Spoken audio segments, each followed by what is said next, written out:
Assalamualaikum. We would like to present our video group assignment in Introduction to Human Resource Management. The HRM function that we choose is Human Resource Planning. This is our members. Our team consists of 4 members, which are Fatin Umi Umairah binti Amrin, Nurul Atika binti Nur Jalani, Bahira binti Kamaruddin, and Azrin Samira binti Hafiz. We also would like to express our deep and sincere gratitude to Madam Suhaila Kasim, that our lecturer, because without her guidelines and instruction that delivered by her, we cannot complete this assignment and video excellently. This is our table of content. First, we have introduction. Second, we have step of strategy and human resource planning. That consists 6 steps. Firstly, mission, vision, and values. Second, external analysis. Third, internal analysis. Fourth, strategy formulation. Fifth, strategy execution, and sixth, evaluation. Third, we have effect organizational performance. What is HRM function can effect of organizational performance. And fourth, we have conclusion, and fifth, we have reference. Human resource planning (HRP) is the process of anticipating and preparing for the movement of people into, within, and out of an organization. Strategy planning is the procedure for making decisions about the organization's long-term and strategies. At the same time, human resource planning may appear be the same thing as strategic human resource management, but under a different name. They are so similar that one is actually part of other. In this case, human resource HRP is a small part of strategy human resource management has HRM, which is the pattern of human resource deployment and activities that enable an organization to achieve its strategic goals. There are 6 steps of strategy and human resources planning. First is mission, vision, and values. An organization purpose, intention, and overarching goals are outlined in the mission statement, which also provides an explanation of the organization's justification for being. The mission statement aims to communicate purpose and direction to stakeholders, including employees, clients, suppliers, and customers, and it supports the vision. Questions that can be considered when drafting mission statements such as, what is our organization purpose, and why does our organization exist? Next, a vision statement anticipates the future and conjures up the ideal condition that the organization hopes to reach. It should inspire employees and provide them with goals.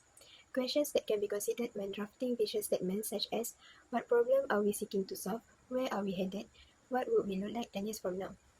Afterwards, a value statement lists the core principles that guide and direct the organization and its culture. A moral compass is created for the organization and its employees in a values-led workplace. It establishes a benchmark against which actions can be judged and directs decision-making. These guiding principles are a shared framework that the leadership follows. Questions that can be considered when drafting value statements such as, what values are unique for organization, and what values should guide the operation of the company. Next is external analysis. Businesses can adapt to change and streamline their current products to better meet the needs of their client base with the aid of external assessments.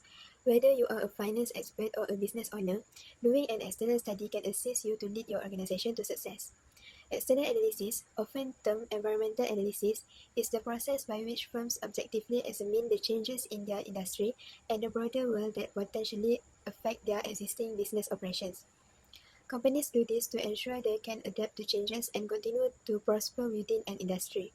Elements of external analysis such as supply chain, industry, economic trends, competitors, market demographics, and PEST analysis. First, supply chains focus on the source of raw materials, the manufacturing process, and the transportations of the finished products. Due to the fact that they frequently occur far from the corporate headquarters, these elements are considered external. Therefore, it is essential for businesses to keep an eye on this process and search for methods to improve it so that it can be as efficient as possible while still abiding by rules and regulations. Next, industry requires businesses to consider present risks and opportunities, current size of the industry, projected growth of the industry, and alternative industries to explore.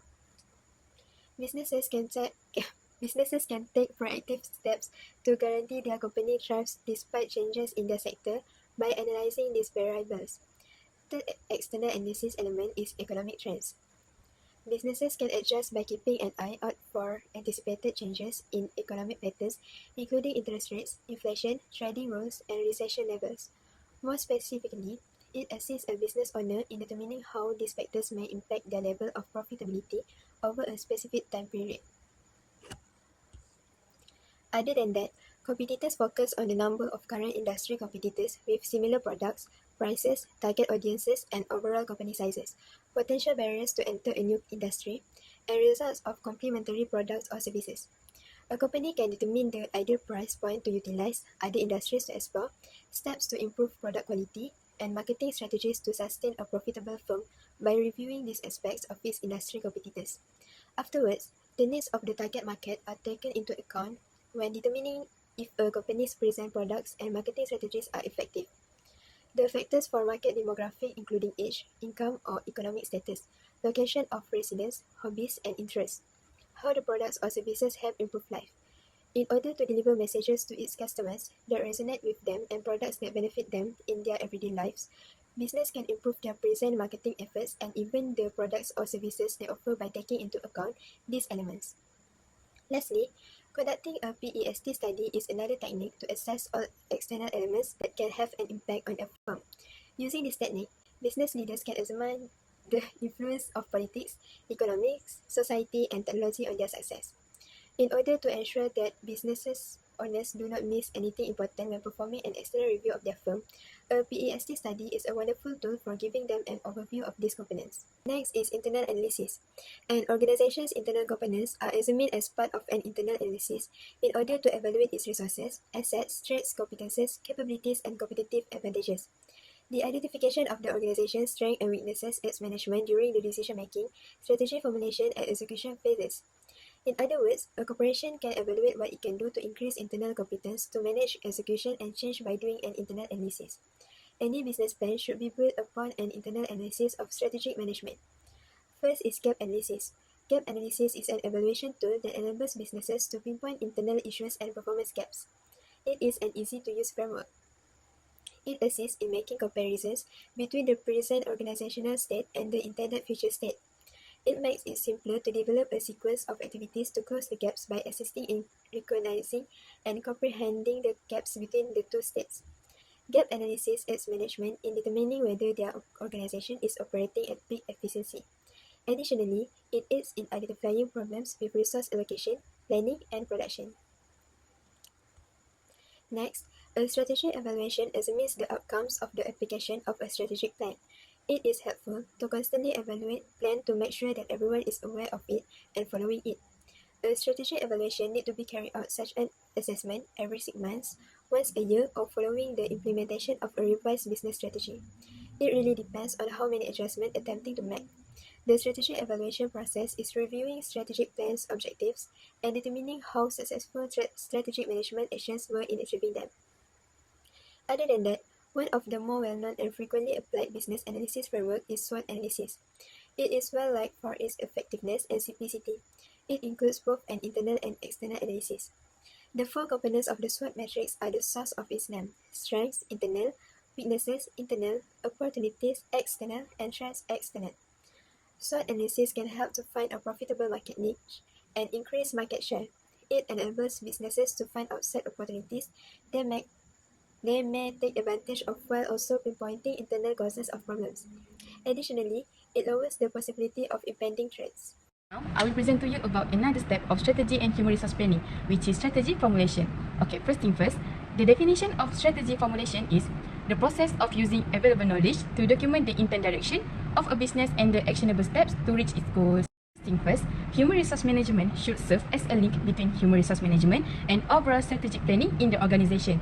As example, human resource management must keep the good relationship between all the departments in the organization. The second one, when human resource management working or operating at different level, they must know how to use the strategy at different level. So, it means everyone in the human resource management must have more knowledge how to develop the best strategy to make the company run smoothly. So the last point for strategy formulation is human resource management should know how to convert the inputs from the strategic analysis stage to make a business plan. From all of the input from strategic analysis stage, they might combine all of them to make a business plan so the company can use it to expand their business. Now we go to the next strategy, which is strategy execution. Okay, we go to its definition first. It means implementing a strategy plan to achieve an organization's goals. Okay, in this strategy, we have 4 steps, which is the first one, the human resource management must analyze the company's current labor supply. So, if the human resource management have analyzed the labor, we can know how much labor that the company have at that time. Okay, the next one is the human resource management needs to determine the company's future labor needs.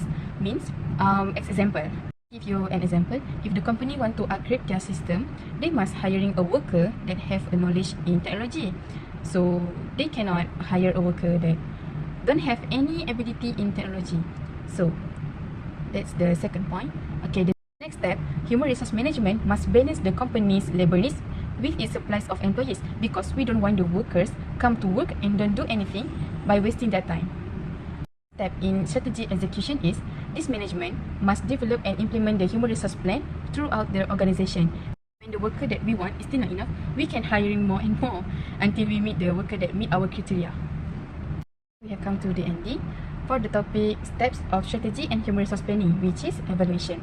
Okay, the definition for evaluation is process of identifying the effectiveness of a strategy and determining whether the changes are necessary or not. Okay. In this step, we have 3 points, which is the first one, the human resource management must ensure effective training for the worker.